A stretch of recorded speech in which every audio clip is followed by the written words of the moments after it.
131 shopping. विधि recover होने के लिए कुछ दिनों तक पहाड़ों पर ही रुकी। कुछ ही दिनों में इसके चोट के निशान हाथ पैरों से गायब हो गए और वो इमोशनली भी ठीक हो गई। विधि ने मोहित को जंगली गुलाबों के गार्डन के ऊपर देखा और उससे पूछने चली गई, मिस्टर रावत वाली व्हाइट BMW में एक बड़ा सा बैग रखा हुआ था, क्या तुमने उस बैग को कहीं देखा है? मोहित ने अपने हाथों से गार्डनिंग टूल को नीचे रखा और कुछ पलों तक सोचने के बाद जवाब देते हुए बोला, हाँ, मुझे मिस्टर रावत ने उस बैग के बारे में बताया था। वो बोल रहे थे कि वो बैग तुम्हारा है। मैंने उस बैग को तुम्हारे रूम में रखवा दिया है। क्या तुम्हें उस बैग की जरूरत है? मैं अभी किसी से बोलकर उस बैग को मंगवा देता हूँ। हाँ, विधि ने जल्दी से कहा। उस बैग में मेरी ट्रॉफी है। कैसी ट्रॉफी? तुम कोई कंपटीशन खेलने गई हुई थी? मोहित ने पूछा। विधि ने मोहित को शुरुआत से लेकर आखिरी तक सारी स्टोरी बता दी। मोहित पहले भी यही स्टोरी मिस्टर रावत से सुन चुका था, लेकिन विधि के मुंह से सुनने के बाद उसका मन चाचा, चाची और अनुज को जान से मारने का करने लगा। हालांकि विधि के चेहरे पर जीत की खुशी देखकर वो सब कुछ भूल गया। स्टोरी खत्म होने तक कुछ नौकर विधि के कमरे से उस बैग को ले आए और उसने मोहित के सामने बैग को खोला। देखो, पूरे 10 लाख, साथ ही में 2 सोने के बिस्किट और एक रोलेक्स घड़ी। विधि अपने इस अचीवमेंट को लेकर बहुत खुश थी और वो मोहित को बड़ी दिलचस्पी से पैसे दिखा रही थी। उन पैसों को देखकर मोहित को समझ नहीं आया कि वो खुश हो जाए या फिर विधि पर गुस्सा दिखाए।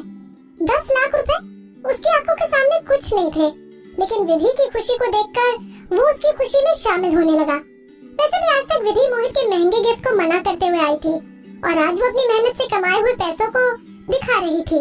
देखा, मैं हूँ ना इम्प्रेसिव? विधि ने अपने कंधे ऊंचे कर लिए और मोहित से पूछा। मोहित उसकी बात से अग्री करने में हिचकिचाया क्योंकि वो बिल्कुल विधि से उल्टा सोच रहा था। मोहित को कुछ जवाब ना देते हुए देख विधि ने खुश होते हुए बैग में से रोलेक्स घड़ी निकाली और बोली, ये लो, मैं चाहती हूँ तुम इसे रख लो। मेरे लिए गिफ्ट? मोहित हैरान हो गया। हाँ, विधि अपना हाथ आगे बढ़ाते हुए बोली, जिन लोगों ने भी मेरी मदद की उन सब का हक बनता है। मैंने थोड़ा कैश मिस्टर रावत को भी दिया है। मोहित की खुशी अचानक से जेलसी में बदल गई। विधि इतनी स्ट्रेट फॉरवर्ड कैसे थी? मोहित को पहले लगा था कि विधि उसको अपना बॉयफ्रेंड समझकर दिल से गिफ्ट देना चाहती थी। हालांकि विधि के दिमाग में तो कुछ और ही चल रहा था। बेशक मोहित अब उसका ऑफिशियली बॉयफ्रेंड बन चुका था, लेकिन विधि उसको ड्राइवर की तरह ट्रीट कर रही थी। इन सब बातों के बारे में सोचकर मोहित थोड़ा उदास हो गया। मोहित को आगे हाथ न बढ़ाते देख विधि ने उसका हाथ पकड़ा और उसे नई रोलेक्स घड़ी पहनाने लगी।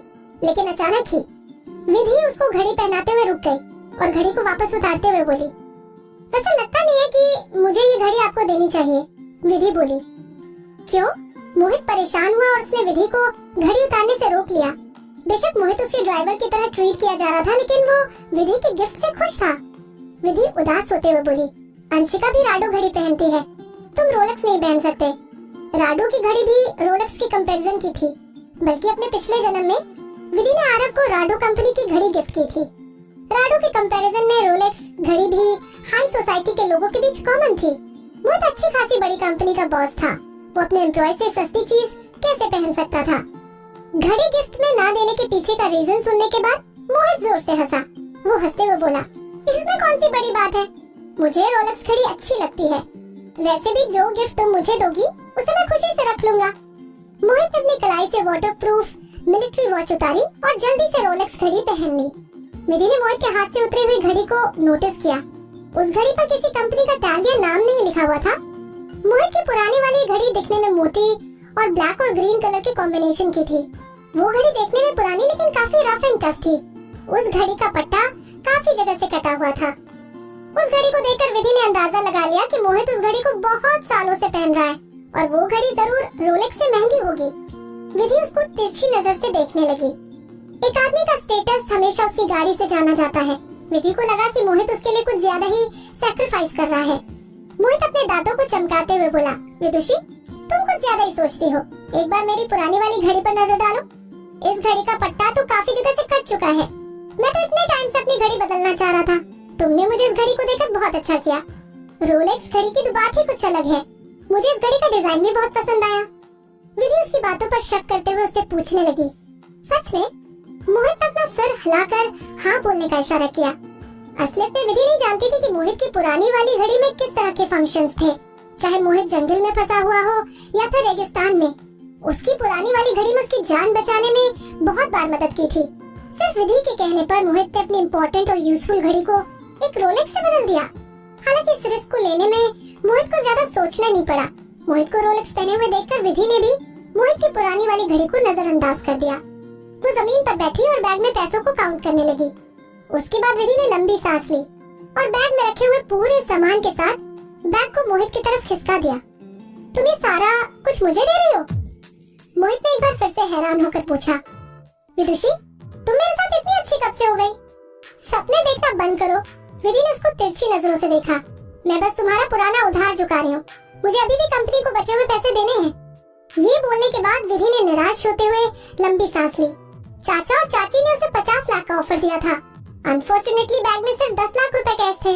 अगर वो अपने चाचा चाची को थोड़ा और ब्लैकमेल करती तो कंपनी का उधार चुकाने के लिए बाकी के पैसे भी अरेंज कर लेती।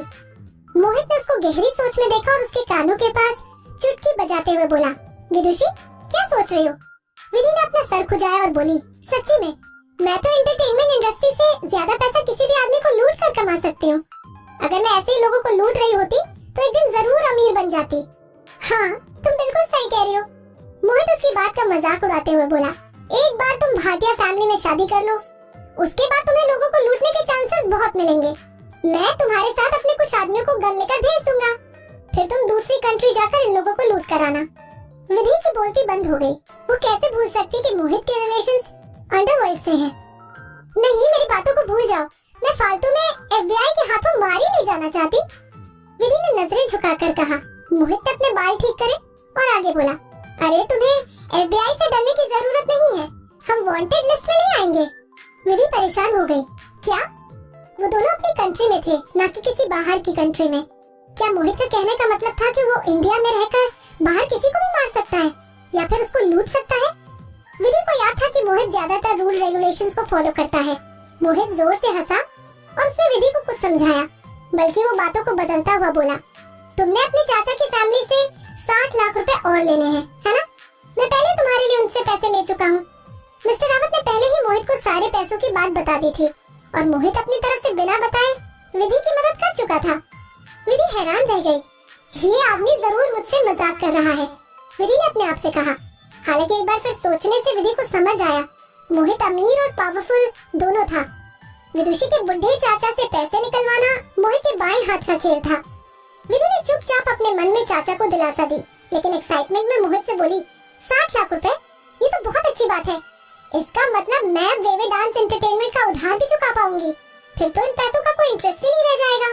उन पैसों का इंटरेस्ट देने के बाद भी तुम्हारे पास बहुत सारे पैसे बच जाएंगे। मोहित विधि को बच्चों की तरह खुश होते हुए देखने लगा। तुम्हारे पास तकरीबन 20 लाख रुपए बच जाएंगे। तुम चाहे अपने पैसों को जैसे मर्जी खर्च करना। बॉस, आपने तो कमाल ही कर दिया।